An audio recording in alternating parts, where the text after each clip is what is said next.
So I had an Agent Smith attack yesterday, and I thought, I've been kind of filming my responses to these attacks since 2020 actually, while it's still fresh in my mind, because I want to warn others about them. This particular one that I experienced, it was an example of what they do to try and take you out without violence, without them having to do anything to you, by trying to make you, convince you to do it yourself. Okay, so I call it a suicide attack because, if you're somebody who's not normally suicidal or depressed, and all of a sudden you have a conversation with somebody and for days afterwards you feel hopeless and worthless and what's the point, and why do I even keep going on with this and just want to give up and die? That's an attack. Ideally, for this attack to work, they will usually try and get into the mind of someone close to you who already is in a relationship with you, in a loving relationship. But if they haven't been organised enough to do that, or they can't infiltrate the person that you're with, they will send a random person your way sometimes when you're in the middle of a mission. Maybe when you just kind of realigned yourself to be back on track, back on path to it.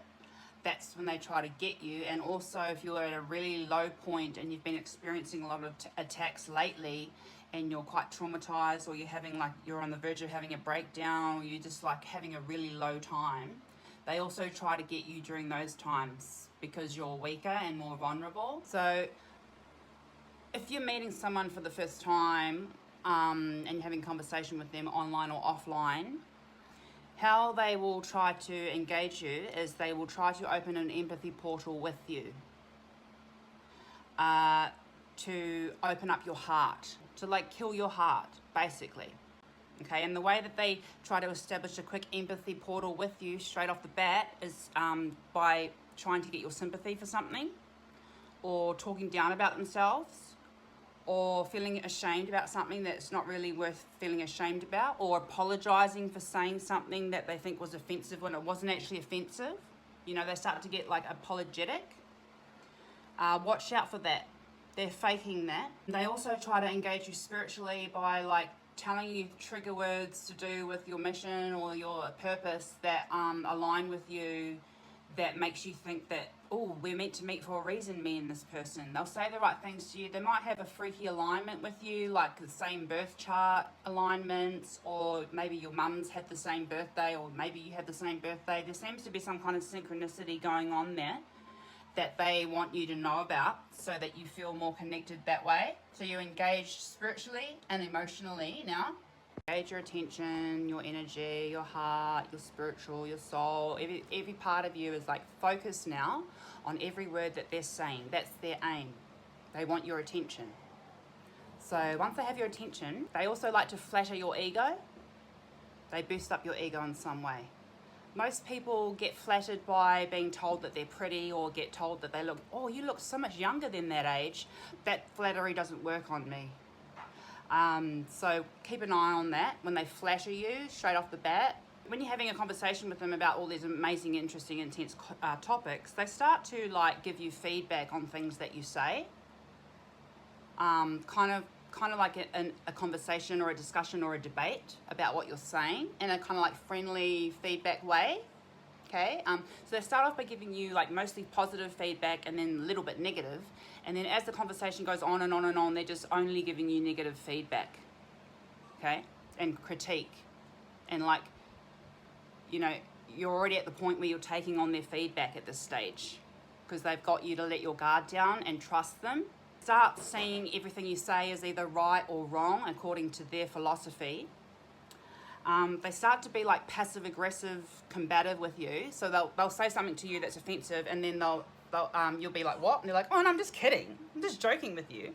Okay. Then they might start to say confusing or delusional things that don't make sense, that make you a little bit confused, to kind of rattle you a little bit, but you don't understand what it means, but you're too nice to kind of point out, hang on, that doesn't make any sense, dude. Unless you're a straight up person and is like that with people. But this kind of sneaky combative tactic is what they do. Then they kind of Might do something like pretend to misunderstand you so that you have to clarify and explain your point again, even though you said it to them very clearly, and normally people understand what you're saying. They will pretend to like be slow and not understand you and need you to explain it more. Then they start giving you advice that you didn't ask for, but you're kind of already in this sort of empathy portal connection that's opened up, and you kind of like, you know, basically you're drowning at this point, but you may not realize it yet. That they're starting to make you think that you need help and you need their feedback and you need their expertise because there's something that you're not doing right or that you're doing wrong.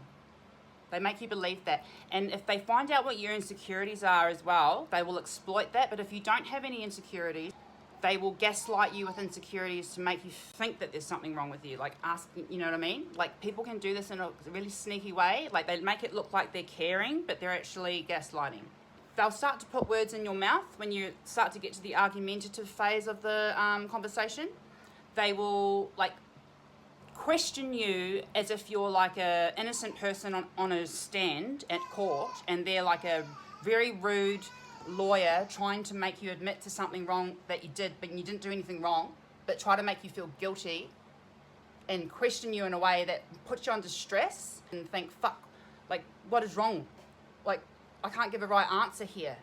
Even when you agree with them, they still argue with you, okay? Then they start to say that you're delusional, or you're nuts, or you're crazy, or they might start to say, are you okay? Are you, like, suicidal right now? They plant the idea of suicide into your mind. They interject trigger words to you because whoever's doing this attack on you, if it's a spiritual attack, they know about you and your past and your mission and your pathway destiny. They want to get you off that destiny. So they know exactly what trigger words and what topics to talk about to get you upset and frazzled and triggered by trauma. An example of this was yesterday, a conversation with this dude who was doing this to me. All of a sudden, he started talking about pedophiles to me in a completely unrelated way, trying to relate it to what I was saying. You know, and that's a trigger word for me because like I used to hunt pedophiles and I still kind of do. So I noticed he did that. Oh, I forgot to say as well, at the beginning when they're trying to start an empathy portal with you to get your sympathy, sometimes these people talk about their childhood trauma with you straight off the bat. Okay, which is not normal for someone who has healthy boundaries. So they're trying to break down your boundaries to get you to want to open up about yourself and your trauma maybe. Okay, so be careful of that. They spiral the conversation down and down and down and down the rabbit hole you go, to the point where you start to feel like self-doubt. You start to feel maybe anger or hopelessness, worthlessness, lose focus of your goal in life, start not believing in yourself and the mission that you're on, start to question everything, why are you doing things the way that you're doing them? It's not right, you know, because this person's sitting here gaslighting you about it, okay? Because this has happened to me multiple times with men. An example, I had a dude I was dating for a few months, quite unhealthy dating situation. He was younger than me, lost. He died in my house and I brought him back to life. Like, I didn't bring him back to life. I kept him alive by giving effective CPR for 15 minutes until the ambulance arrived. They put a defibrillator machine on him and he woke up in hospital, not remembering it. And when I explained to him what happened, the first thing he did was accuse me of stealing his phone and wallet while he was in a coma. So that was strange. And then basically his whole personality changed and it was like an Agent Smith relationship from that point on.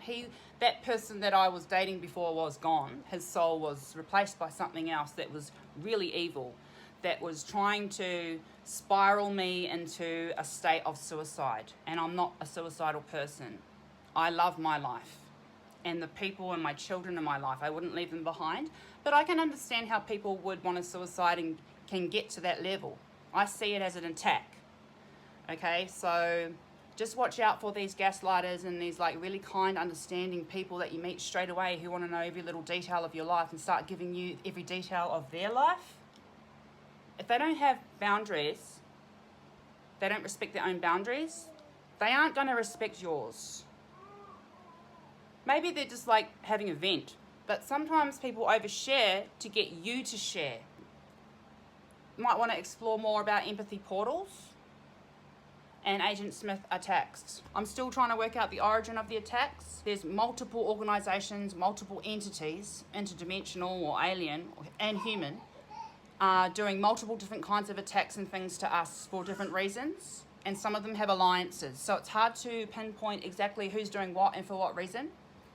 But for me, it's related to like them trying to get me off track, off my mission pathway, from the work that I'm trying to do. They've been doing it for years, and my mind, a husband's mind also gets infiltrated frequently, daily.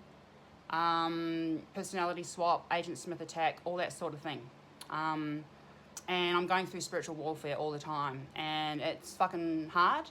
But I just wanted to let you know about this particular attack, Agent Smith attack, and how to watch for the tactics that they do to you to try to take you out.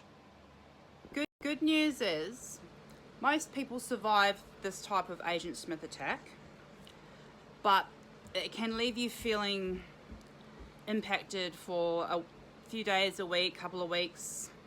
It really takes like it out of you.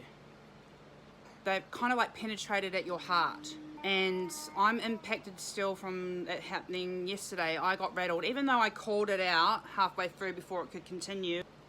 Took charge of the conversation quickly, and like a fuck off, I know what you're trying to do sort of thing to this dude. I'm still impacted by it. You know, it did make me feel hopeless and like, fuck, you know, what am I doing here with my mission in my life? You know, it makes you question yourself and your position in the bigger picture of things. And if you're normally a confident person in yourself and you're on the right track in life, you know, it's not a nice feeling like you're doubting yourself and shit like that. So just take care of yourself afterwards. Try to like give yourself some private time alone, away from everybody, to like recuperate, and you know, remind yourself why you're here, why you're alive, what are you doing here. You know, I know why I'm here. I'm here to fight. Obviously, looking at my life, I have been living with the forces of nature and the universe for so many years, putting my life in their hands and seeing what happens and going with the flow with every situation that happens around me. And I take initiation and action when needed. But I have been going with the flow of life. And I'm just constantly getting fucking attacked by people and exploited and abused. And I don't ask for it. I don't deserve it. So my only other conclusion is that I'm under attack.